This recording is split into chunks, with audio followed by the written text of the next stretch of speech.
منداڵبوونی ئیجباری پرۆژەیەکی شکست خواردوو. دوا بە دوای پەرەسەندنی نافەرمانی ملیۆنی بەرامبەر بە حیجابی ئیجباری و هەوڵەکانی ڕژیم بۆ پێشگرتن لە قبوڵکردنی شکست لەو بوارەدا، باسکردن لە منداڵبوونی زۆر ئەملێ بۆ ماوەیە کەمتر بووە. بەڵام ئێستا تەبلیغاتی ڕاگەیاندنەکان لەم بابەتەوە دەستی پێکردووەتەوە. ڕۆژی شەممە 25 سەرماوەز ڕۆژنامەی دنیای اقتصاد بابەتێکی بەناونیشانی کووە تەرموزی منداڵبوون بڵاو کردەوە.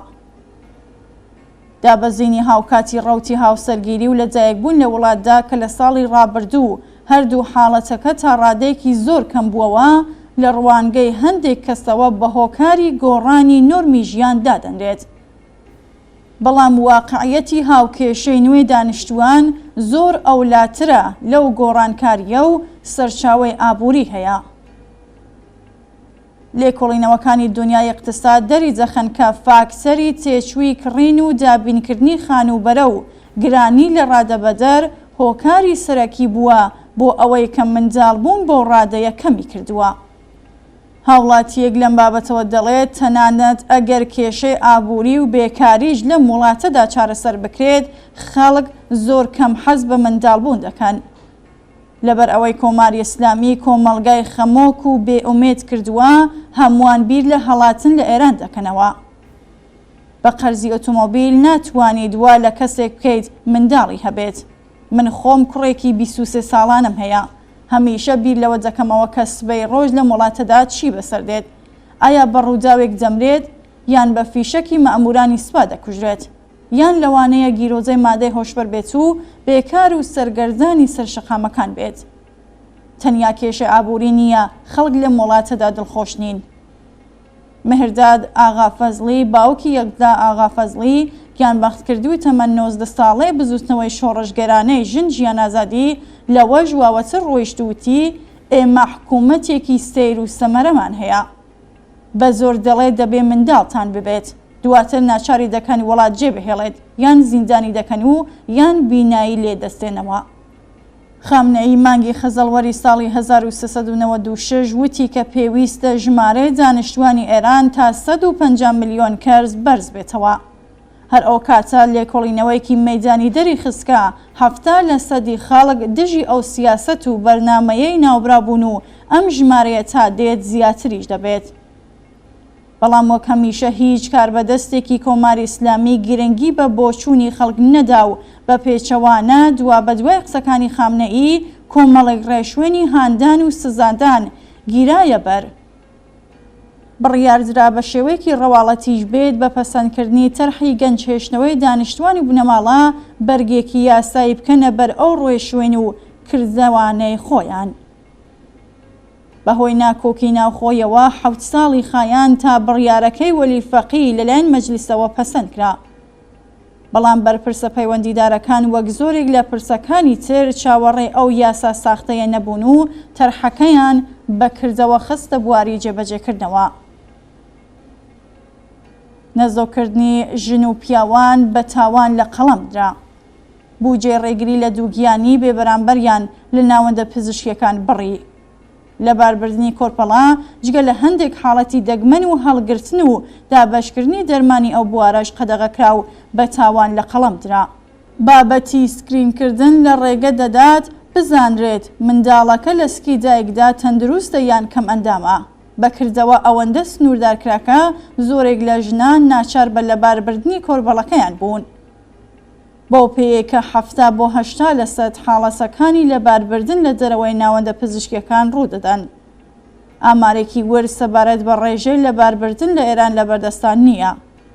بەڵام ئەمیر حسین بانکی پور، سەرۆکی کۆمیسیۆنی تایبەتی دانیشتوان و گەشەی بنەماڵە لە مەجلیس، خەزەڵوەری ساڵی 1400 ئاماری ڕۆژانەی لە باربردنی کۆرپەڵەی لە ئێران بە نزیکەی 2000 حاڵەت خەمڵاند. واتە ساڵانە نزیکەی 700,000 حاڵەت بووە. بەهۆی ئەوەی ڕێگا یاسایی و تەندروستیەکانی لە باربردنی کۆرپەڵە لەلایەن ڕژیمەوە داخران، ژنان ناچار بوون لە ڕێگەی مەترسیدار و نازانستیەوە ئەو کارە بکەن. ئەمەش زیانی جدی جەستەئی و دەرونی بەدووادا بووە. بەڵام ڕژیم هەر بەوەوە نەوەستا، لەباربردنی کۆرپەڵەی بەتاوان ناساند و سزای تند و تەنانەت لە سێدارەزانی بۆ دیاری کرد. سرەڕای هەر ڕێشوێنێکی هاندەرانە و سزادانی دیکتاتۆریانەی بەرپرسانی کۆماری ئیسلامی خەڵک بە گوێرەی بەرژەوەندیەکانی خۆیان هەڵسوکۆتیان کرد و سەرجەم هەوڵەکانی ئەوانیان لەگەڵ شکست بەرەوڕوو کردەوە. مەسەلەی گەنجهێشتنەوەی دانیشتووان بە ڕەچاوکردن و پاراستنی هەموو مافە پاڵپشتی و دیموکراتیکەکانی هاوڵاتیان پرسێکی پێویستە.